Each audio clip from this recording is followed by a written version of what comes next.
Hello there, and welcome to the Sleeping Physicist. If you are someone who enjoys unwinding by thinking about particles, conductivity, and the quiet structure underlying the universe, you are in the right place. Here, we let our attention settle into real physics and real discoveries, taken slowly and carefully, as we explore the full shape of what we currently understand about this topic. Some ideas may feel surprising at first, but everything you hear is grounded in what experiments and theory have patiently revealed about nature. And if you find yourself enjoying these unhurried explorations, you are welcome to like and subscribe. For now, allow yourself to settle in. Let the day loosen its hold. Let curiosity take the lead, and let us begin. What does it truly mean for a material to allow energy or electric charge to move through it? In the ordinary world, movement often feels effortless. Water flows through a pipe, heat spreads across a metal pan, a lamp glows when connected to a battery. These are familiar events, yet beneath each of them lies a deeper question about how motion is permitted inside matter. Conductivity is the name we give to that permission. It describes how readily something allows a certain kind of flow. Sometimes that flow is electric charge. Sometimes it is heat. In both cases, something invisible is moving through a structured material.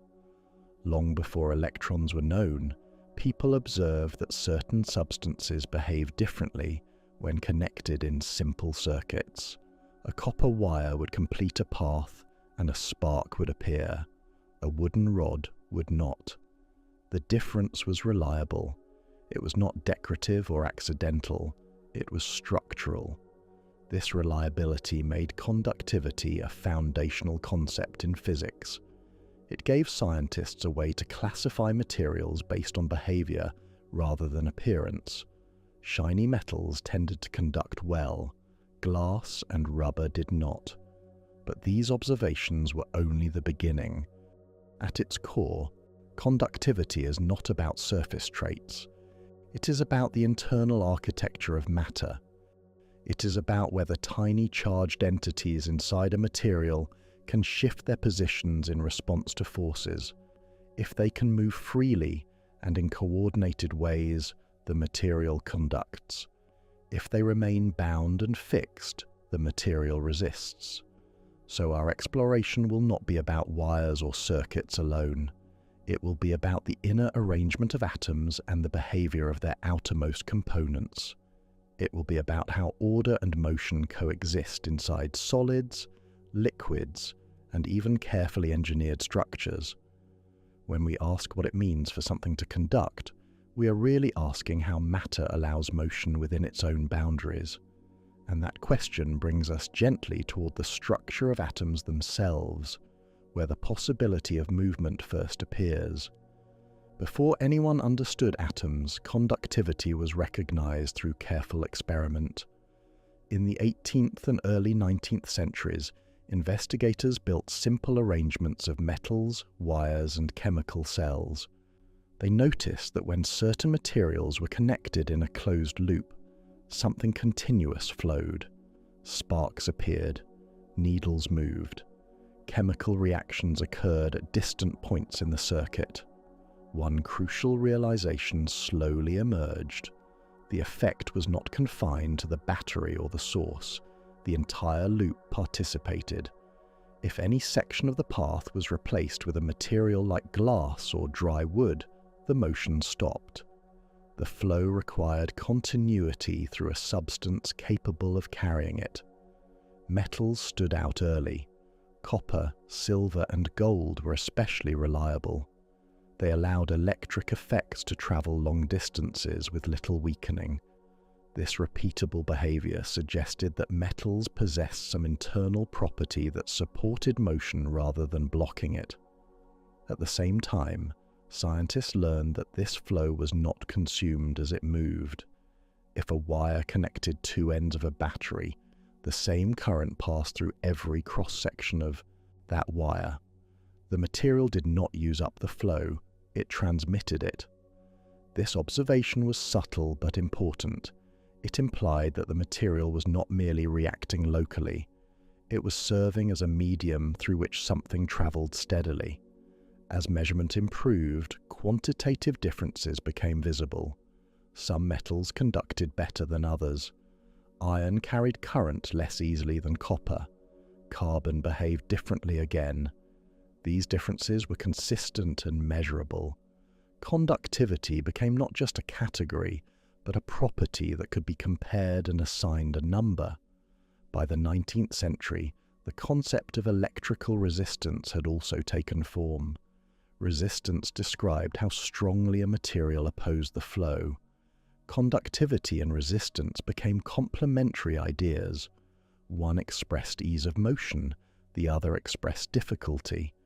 But even with precise measurement, the underlying mechanism remained hidden. What exactly was moving inside the wire? Why did metals permit it? Why did insulators prevent it? To answer those questions, physics had to look inward. It had to move from wires and sparks to the structure of matter itself. And that movement began with a clearer understanding of atoms and the arrangement of their outer components. To understand why some materials conduct, we must look at what matter is made of. Every solid object, every liquid, and every gas is built from atoms. These atoms are not indivisible blocks. They have internal structure. At the center of each atom sits a compact nucleus made of positively charged protons and neutral neutrons. Surrounding this nucleus are electrons, which carry negative charge. These electrons are not orbiting like small planets. They exist in regions of probability shaped by the rules of quantum mechanics. Still, one feature is especially important for conductivity. Not all electrons are held equally tightly. The electrons closest to the nucleus are strongly bound. They are stable and difficult to remove.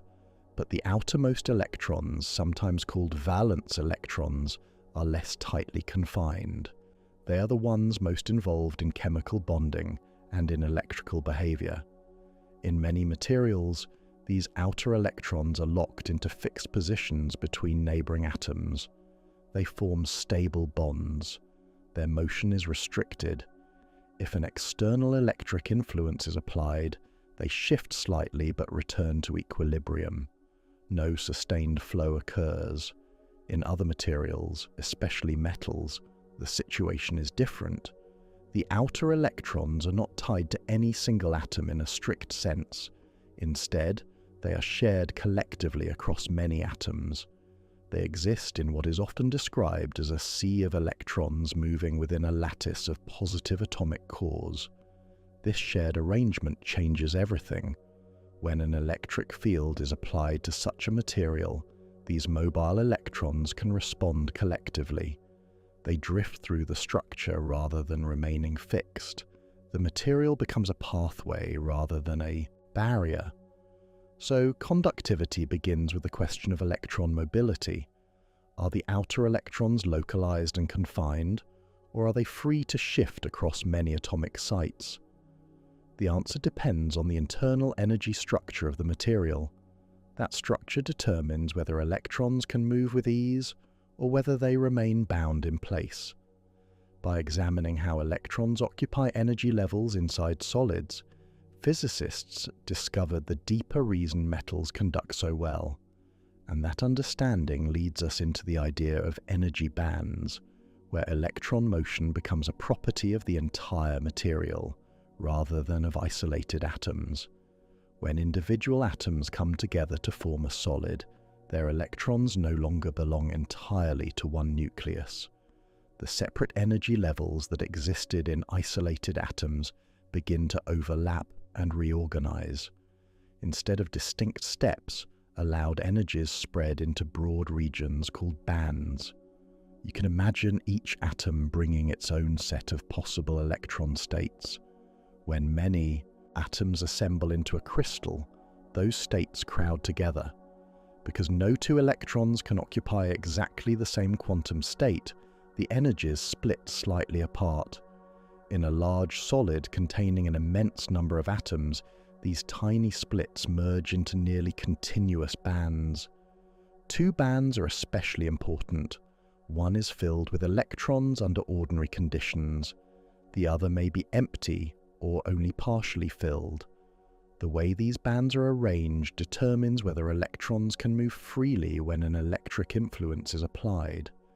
In metals, the highest occupied band is only partially filled.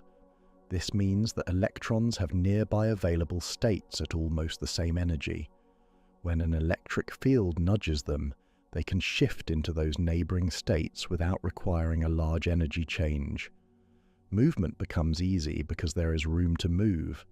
In contrast, in many insulating materials, the highest filled band is completely full. Above it lies another band separated by a gap in energy. For an electron to move into that upper band, it must gain enough energy to cross this gap. Under ordinary conditions, that energy is not available. The electrons remain confined. Sustained flow cannot occur. This energy gap is not a physical empty space. It is a region of forbidden energy values. Electrons simply cannot exist there. The presence or absence of such a gap, and its size, governs the material's electrical behavior. So conductivity is not only about the presence of electrons, it is about the structure of their allowed energies inside a material. If the structure provides nearby accessible states, electrons can respond collectively to an electric field. If it does not, motion is suppressed. With this understanding, conductivity becomes less mysterious. It is a natural consequence of how quantum rules shape the energy landscape within matter. The next step is to see how an applied electric field translates this possibility of motion into a steady current that can be measured and used. Once we understand that electrons in certain materials have accessible energy states, we can ask what happens when an electric field is applied. An electric field is not a visible object. It is a condition in space that exerts force on charged particles. If a metal wire is connected to a battery, an electric field establishes itself inside the wire almost immediately. Each mobile electron inside the metal experiences a force due to this field. Because electrons carry negative charge, they are pushed in a direction opposite to the field's orientation. At first glance, one might imagine that they accelerate continuously, gaining speed without limit. But that is not what we observe. Instead, the electrons acquire a small average drift velocity. They move steadily in one direction, superimposed on their much faster random thermal motion. Even at room temperature, electrons inside a metal are already moving in unpredictable ways due to thermal energy. The applied field does not replace this motion, it gently biases it. The result is a net flow of charge. Although individual electrons move erratically, there is a slight overall preference in one direction. This collective drift constitutes electric current. An everyday comparison can help. Imagine a crowded room in which people are walking randomly. If a gentle breeze begins to push from one side, each person continues their small, unpredictable steps. But there is now a subtle overall drift in the direction of the breeze. The room as a whole experiences motion, even though no individual is traveling in a straight line for long. In a conducting material, the electric field plays the role of that steady influence. The drift velocity is typically quite small compared to the electron's random speeds. Yet because there are so many electrons, the total charge passing through any cross-section of the wire each second can be substantial. This steady drift, maintained by the electric field and supported by the structure of energy bands, is what we measure as electrical current. The ease with which this drift is established defines the material's conductivity. But the drift does not occur without interruption. As electrons move, they encounter obstacles within the material. These interactions limit how freely they can travel. To understand resistance, we must look at those microscopic interruptions and how they shape the overall flow. Inside a metal, electrons do not travel through empty space. They move through a repeating array of atomic cores arranged in a lattice. These positive cores are not static decorations. They vibrate subtly around their equilibrium positions, especially at ordinary temperatures. As drifting electrons pass through this vibrating structure, they are scattered. Their paths are deflected. Their forward motion is interrupted. Each scattering event slightly randomizes their direction again. The drift caused by the electric field is therefore constantly competing with these interruptions. The field gently nudges electrons forward. Collisions with the lattice push them off course. The balance between these two influences determines how easily current can be sustained. Resistance emerges from this microscopic disorder. It is not a separate force acting against motion. It is the cumulative effect of countless scattering events that limit how far an electron can travel before its direction is scrambled. If the lattice were perfectly rigid and completely uniform, electrons would move more freely. In reality, thermal vibrations are always present. Even in the purest metal, atoms are never perfectly still. Impurities add further complexity. A single foreign atom embedded in the lattice slightly distorts the local arrangement. Electrons encountering such irregularities are scattered more strongly. Materials with many impurities exhibit higher resistance.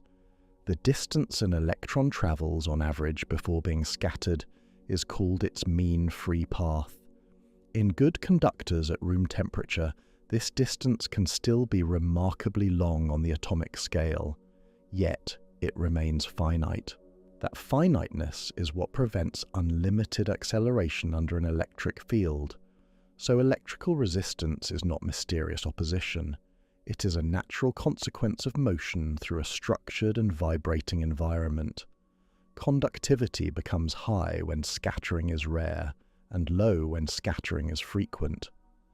Temperature plays a central role here because temperature governs how vigorously atoms vibrate.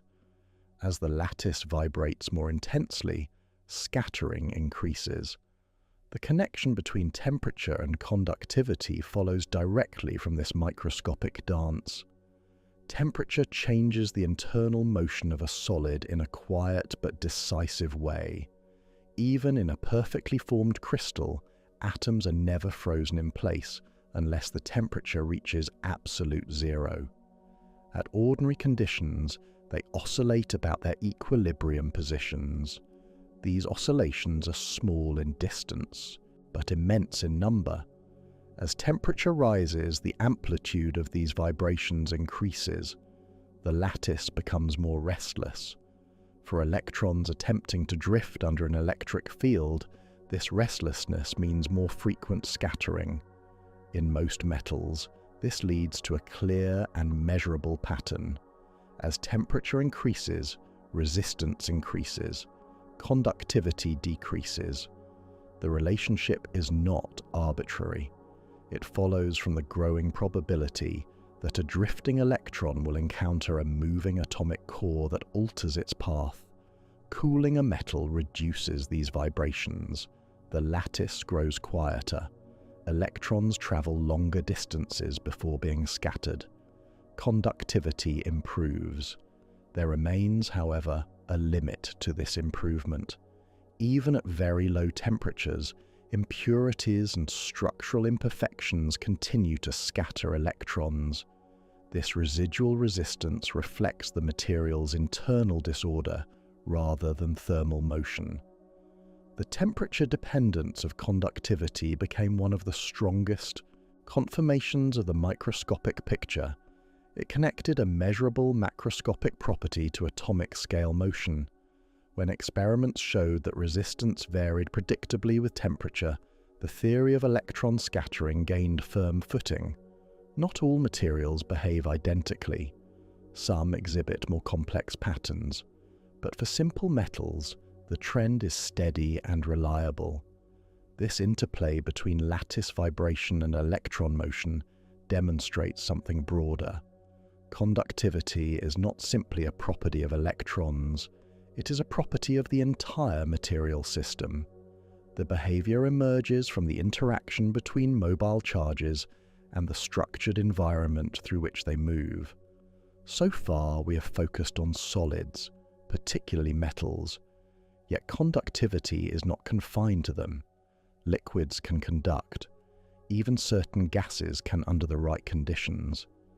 To understand these cases, we must shift attention from shared electrons to another form of mobile charge. In liquids, the mechanism of conductivity takes a different form. There is no rigid lattice holding atoms in fixed positions. Instead, molecules move past one another with relative freedom. Yet charge can still travel through such a medium if charged particles are present. Consider a simple salt dissolved in water. The solid crystal separates into positively and negatively charged ions. These ions are not bound to specific positions. They drift through the liquid, carried by random motion and guided by electric forces when a field is applied. If electrodes are placed into such a solution and connected to a voltage source, an electric field forms inside the liquid. Positive ions drift toward the negative electrode. Negative ions drift toward the positive electrode. Their motion constitutes an electric current. Unlike in metals, where electrons move through a stationary lattice, conductivity in ionic solutions depends on the migration of entire atoms or groups of atoms carrying charge.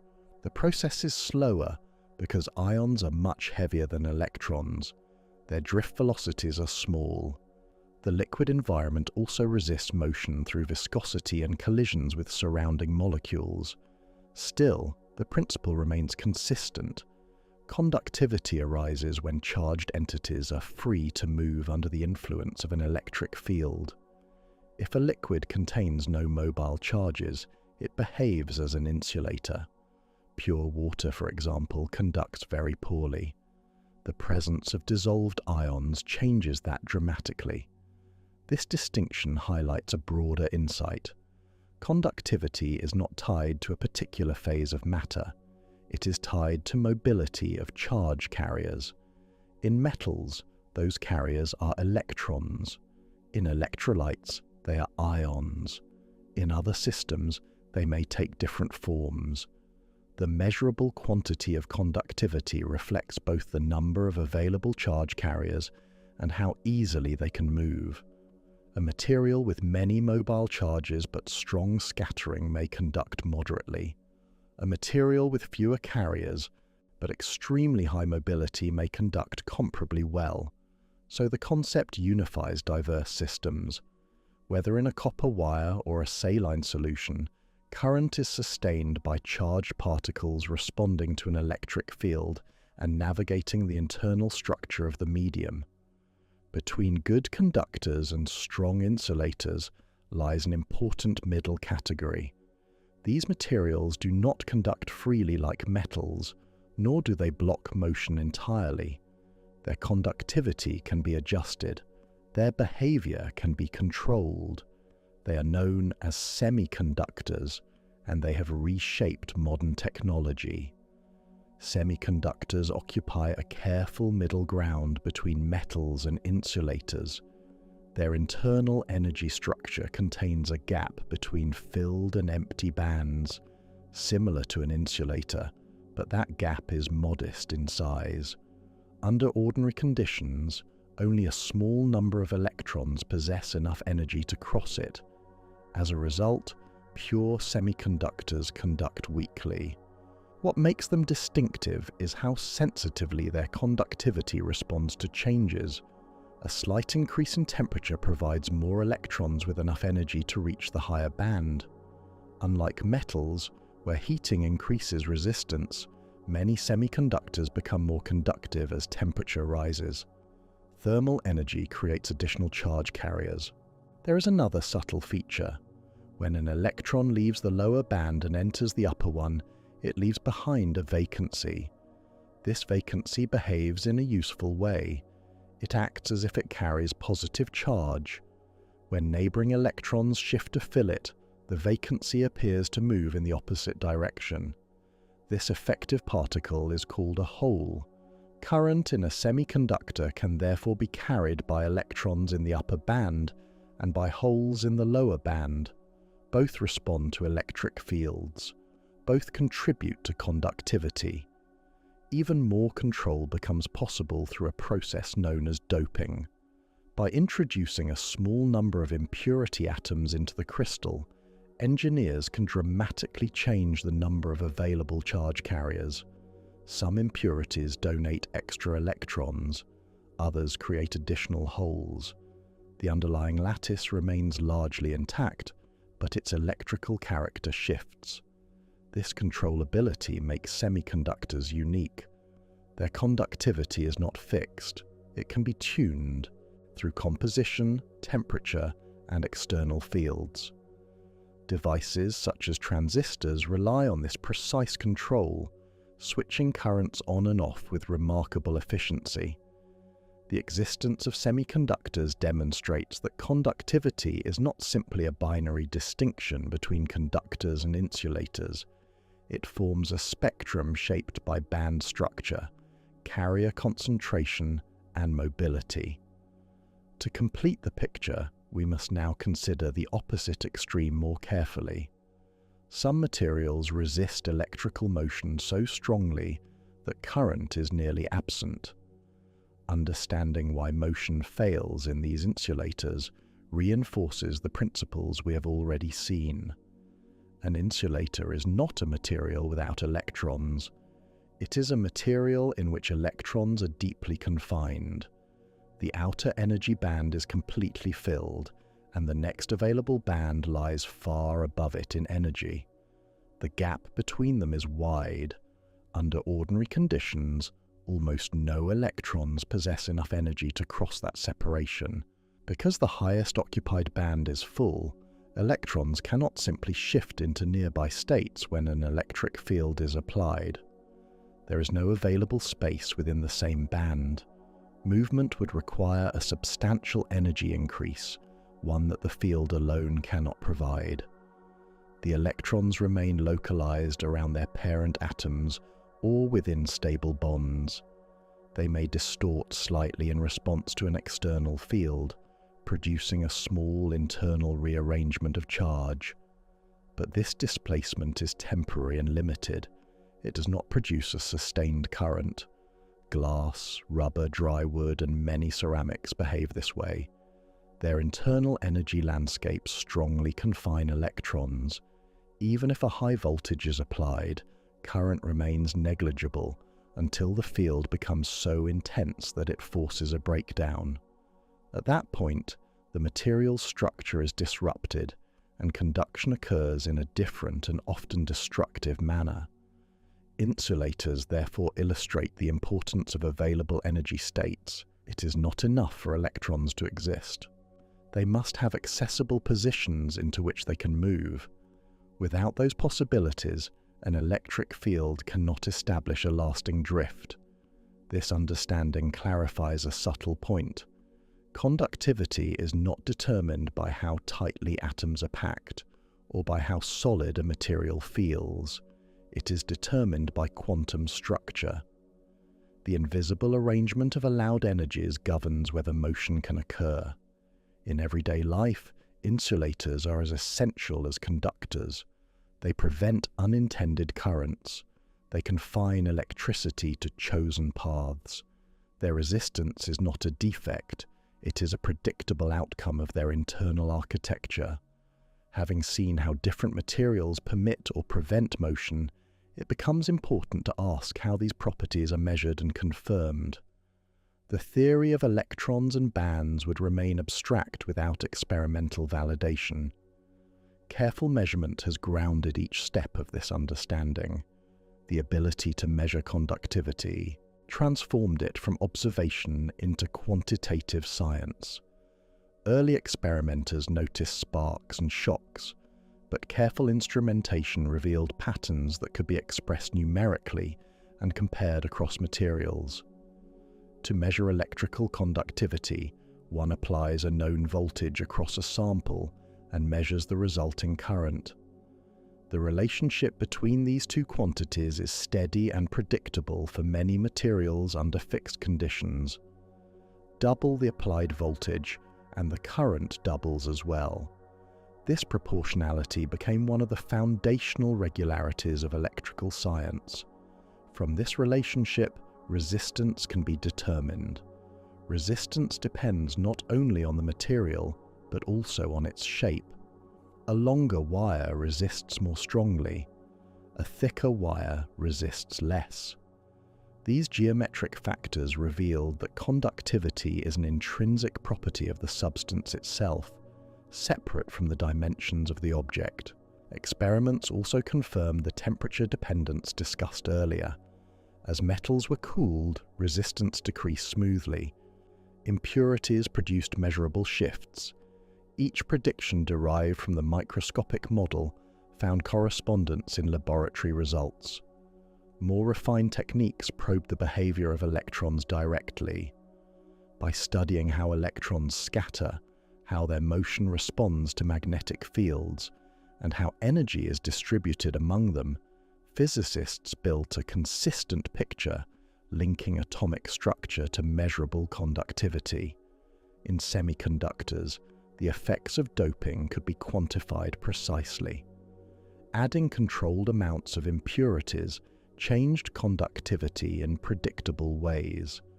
The emergence of holes as effective carriers was confirmed through phenomena such as the Hall effect, where the direction of charge motion could be inferred from measurable voltages in magnetic fields.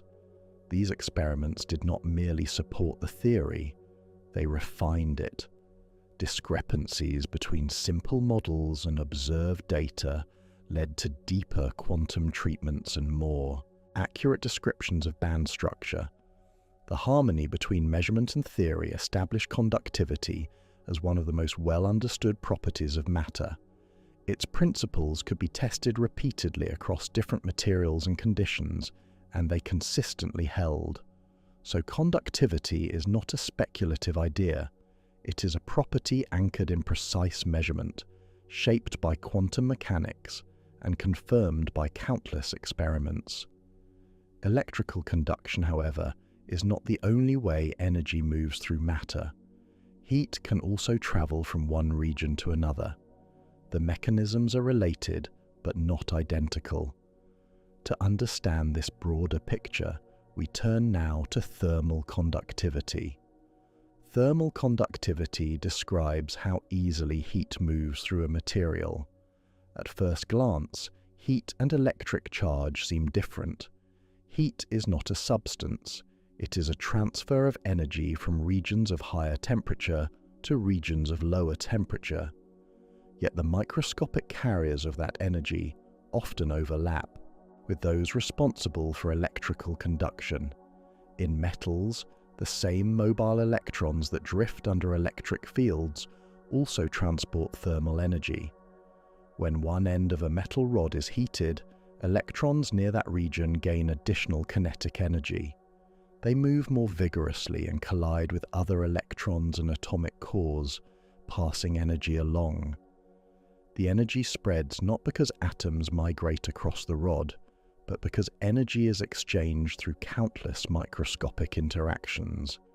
This shared mechanism produces an important regularity. Materials that conduct electricity will often conduct heat well too. The connection is not accidental. It arises because mobile electrons contribute to both processes. The relationship between electrical and thermal conductivity in metals is expressed in a proportional trend observed across many substances. While the precise ratio depends on temperature and structure, the underlying link reflects common carriers.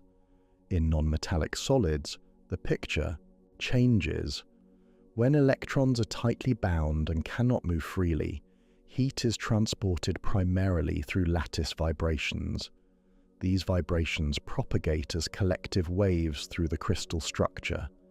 Each vibrating atom influences its neighbors, transmitting energy without transporting matter from one end to the other. These vibrational energy packets are called phonons. They are not particles in the everyday sense, but quantized modes of vibration permitted by the structure of the lattice. Phonons carry thermal energy through insulators and semiconductors, where electronic motion is limited. The efficiency of thermal conduction depends on how far these vibrations can travel before scattering. Impurities, structural defects, and temperature all influence this scattering, much as they affect electrons in electrical conduction. So thermal conductivity broadens our understanding. Energy can move through matter either by mobile charged particles or by collective vibrations of the lattice. The dominant mechanism depends on the internal structure and the freedom of motion available. This parallel between electrical and thermal transport reveals a deeper theme. Conductivity, in any form, emerges from the ability of some internal degree of freedom to propagate influence across space. Whether that degree of freedom is electronic or vibrational, the principle remains consistent. There exists, however, a remarkable state of matter in which electrical resistance does not merely decrease but vanishes entirely. Understanding this phenomenon requires a careful look at how collective quantum behavior can alter the ordinary scattering process. As metals are cooled, their resistance steadily decreases. The lattice vibrations quiet. Scattering events become less frequent. This gradual trend follows naturally from the microscopic picture we have built. Yet in certain materials, at sufficiently low temperatures, something unexpected occurs. The resistance does not merely become small, it disappears. This phenomenon is called superconductivity. When a material enters the superconducting state, electrical current can flow without measurable resistance. A current once established can persist for extraordinarily long times without diminishing.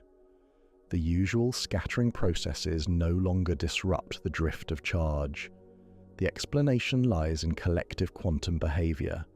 At low temperatures, electrons in some materials begin to form pairs. These pairs are not bound in the chemical sense. They arise from subtle interactions between electrons and lattice vibrations. An electron moving through the lattice slightly distorts it. That distortion can attract another electron with opposite momentum and spin.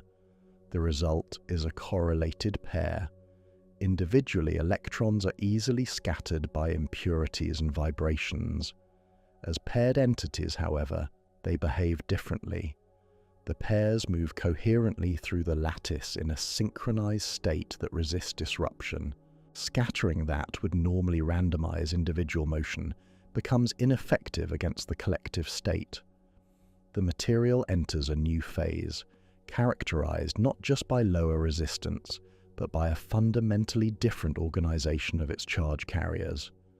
Magnetic fields are expelled from the interior of a superconductor, a property known as the Meissner effect. This expulsion confirms that superconductivity is not simply perfect conductivity, it is a distinct quantum state of matter. Superconductivity only occurs below a critical temperature unique to each material. Above that temperature, thermal agitation breaks apart the electron pairs. The material returns to its ordinary conductive behavior. This phenomenon demonstrates how deeply conductivity depends on collective organization. By altering how electrons relate to one another and to the lattice, nature can eliminate resistance entirely. Although superconductors require low temperatures in most cases, their existence reshaped our understanding of electrical transport. They show that resistance is not inevitable. It arises from specific interactions that, under certain conditions, can be suppressed. From this perspective, conductivity is not a fixed trait, but a dynamic expression of how charge carriers interact within a material. The implications extend beyond laboratory curiosity into practical technology and theoretical insight. The principles of conductivity are not confined to laboratories or rare materials. They shape nearly every aspect of modern infrastructure. Electrical grids rely on metals chosen for their high conductivity and mechanical stability. Copper and aluminum are used because their mobile electrons move with relatively little scattering under ordinary conditions. The geometry of transmission lines reflects the same principles. Increasing the cross-sectional area reduces resistance. Shortening the path reduces energy loss. Engineers design systems with these microscopic realities in mind, even when working on vast scales. In electronic devices, semiconductors make controlled conductivity possible. By arranging regions with differing concentrations of electrons and holes, currents can be guided, amplified, or interrupted. The transistor, the foundation of modern computing, operates by carefully shaping the movement of charge carriers through a semiconductor channel. Tiny variations in electric field can dramatically alter conductivity in these materials. Insulators serve equally essential roles. Plastic coatings prevent unintended paths for current. Ceramic components isolate high-voltage systems. Their large energy gaps ensure that electrons remain confined, maintaining safety and reliability. Thermal conductivity also guides design. Materials that conduct heat efficiently are used in heat sinks to draw energy away from delicate components. Materials with low thermal conductivity serve as insulation, slowing the spread of temperature differences. Superconductors, though often requiring extreme cooling, have found specialized applications. They enable powerful electromagnets for medical imaging and scientific research. Because resistance vanishes, large currents can circulate without continuous energy input. The absence of energy loss makes certain measurements and technologies possible that would otherwise be impractical. Each application reflects the same underlying principles: the number of available charge carriers, their mobility, the structure of energy bands, and the presence or absence of scattering all determine how matter responds to electric influence. Technology does not override these laws. It adapts to them. Every cable, circuit, and device is a negotiation with the microscopic behavior of electrons and atoms. Yet even with precise understanding and careful engineering, conductivity has limits.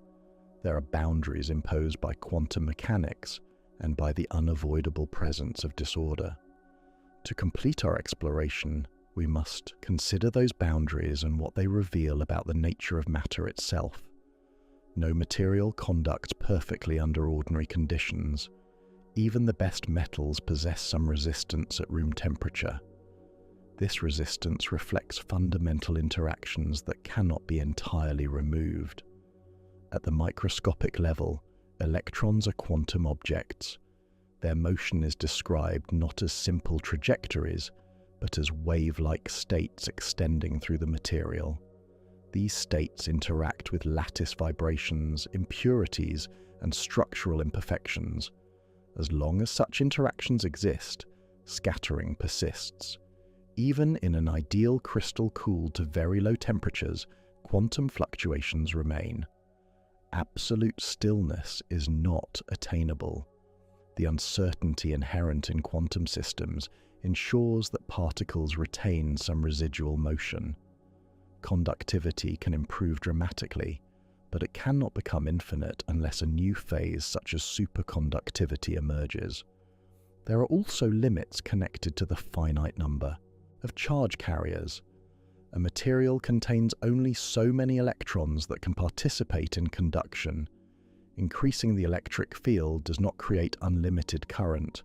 Beyond certain strengths, the material may heat, degrade, or undergo structural change.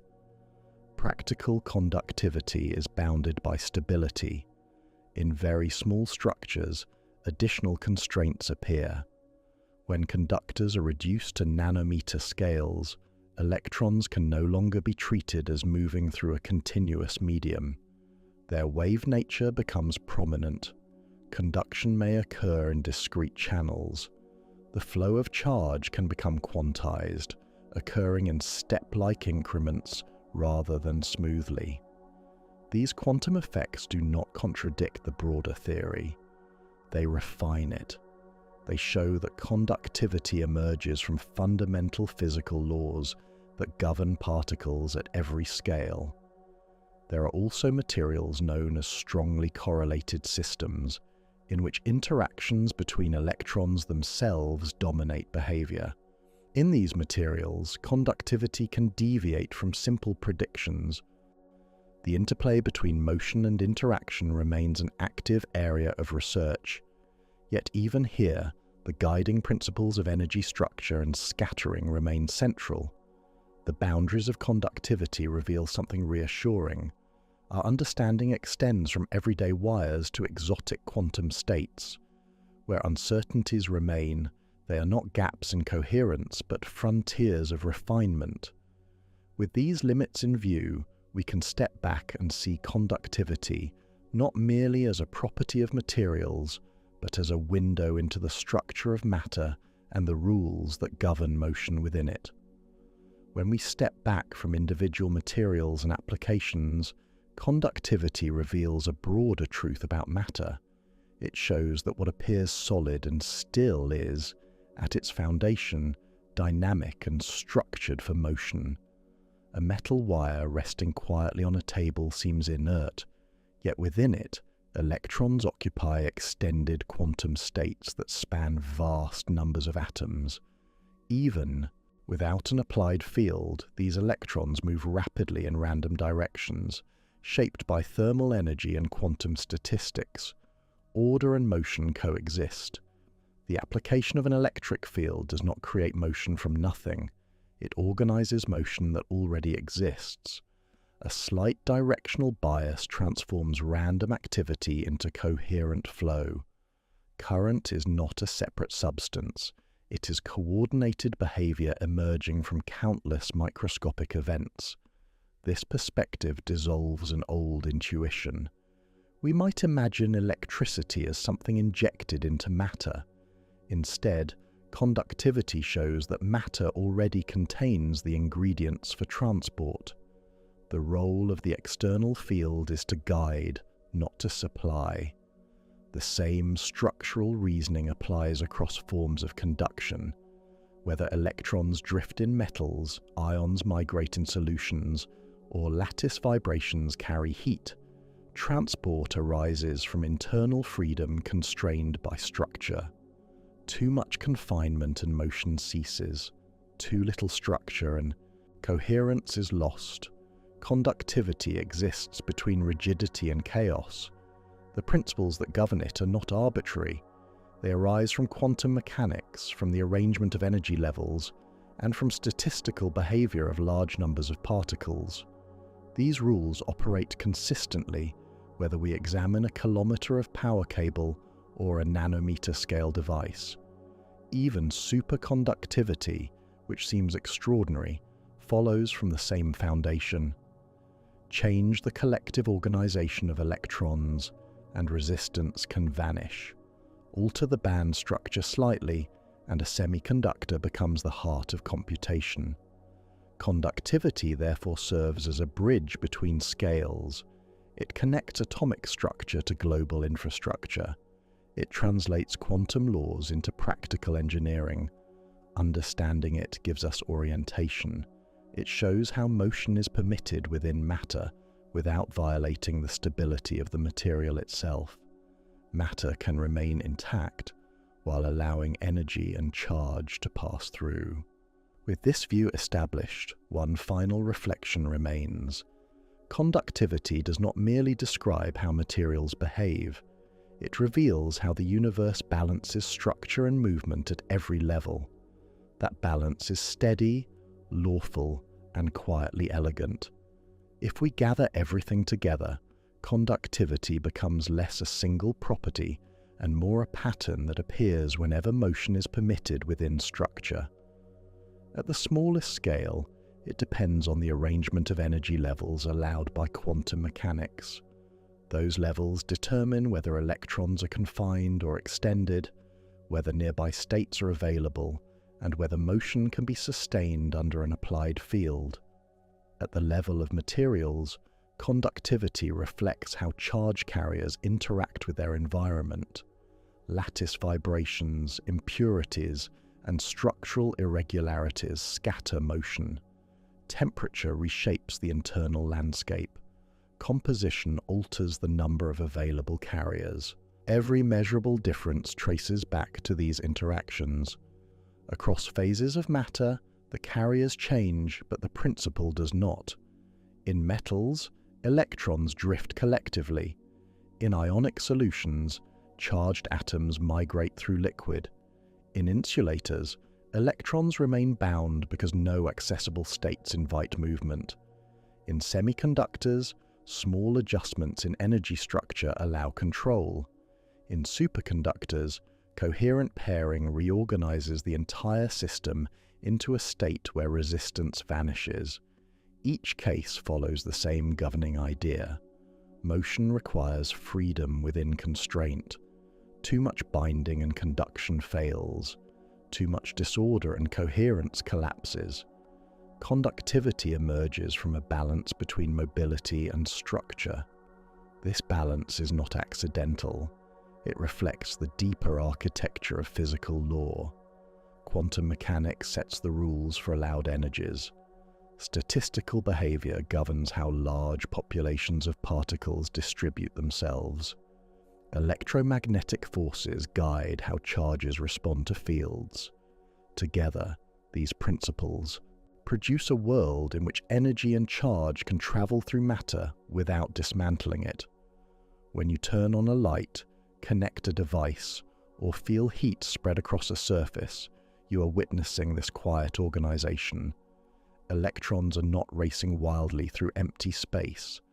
They are shifting through permitted states, scattering, drifting, exchanging energy, all within a stable framework defined by the material's internal order.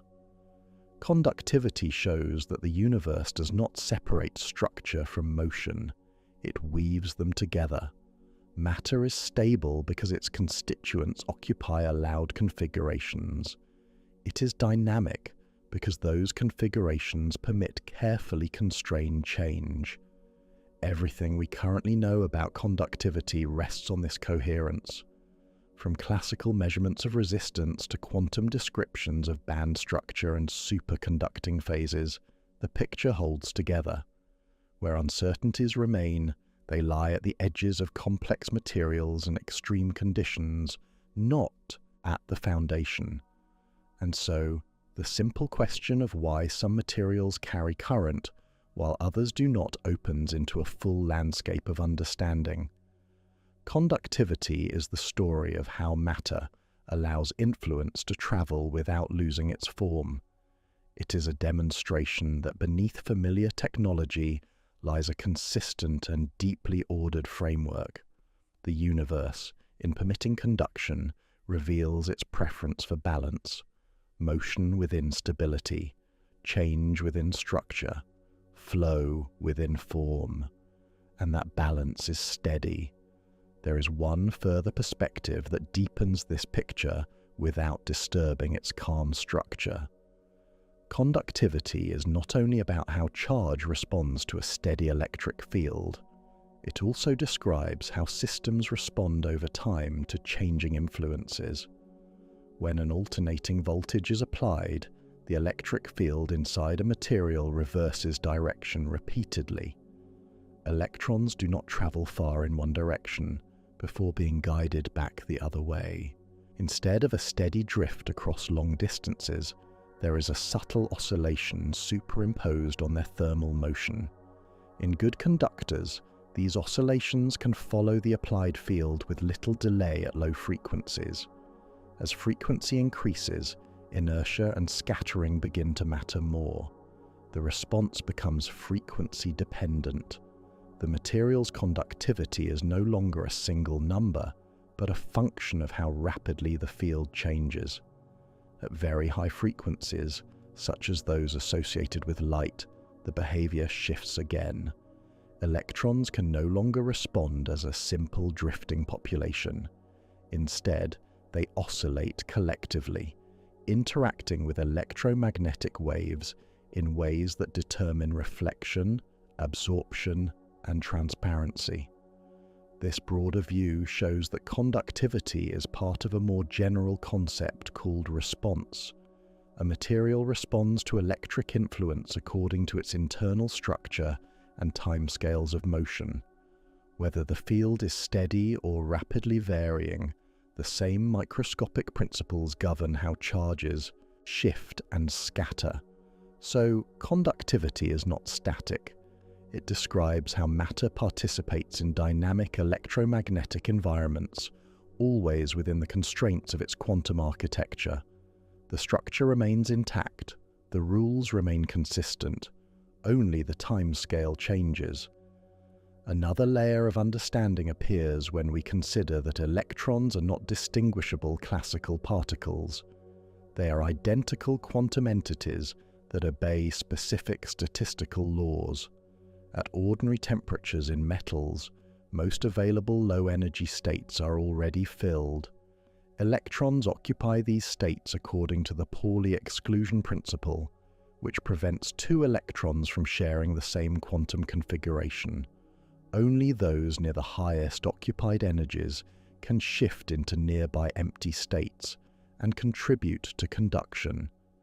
This means that not all electrons in a metal participate equally in carrying current. Even though there are vast numbers of them, only a thin layer near the top of the energy distribution responds effectively to an applied field. This detail explains why conductivity depends subtly on temperature and energy distribution. Heating a metal slightly reshapes how electrons are arranged among available states. The effect is modest in simple metals, but the underlying principle is fundamental. In semiconductors, this statistical structure becomes even more visible. The number of electrons that can cross the energy gap depends sensitively on temperature, because only those with sufficient energy can occupy higher states. The balance between filled and empty states determines how many carriers exist at any moment. So conductivity reflects not just structure and scattering, but also statistics. The collective behavior of immense numbers of identical quantum particles produces a stable, predictable macroscopic property. Order arises not from controlling each electron, but from the laws that govern them collectively. And those laws are steady. When we take the full view, conductivity becomes a quiet demonstration of how deeply consistent the universe is across scales. A battery connected to a wire sets up an electric field.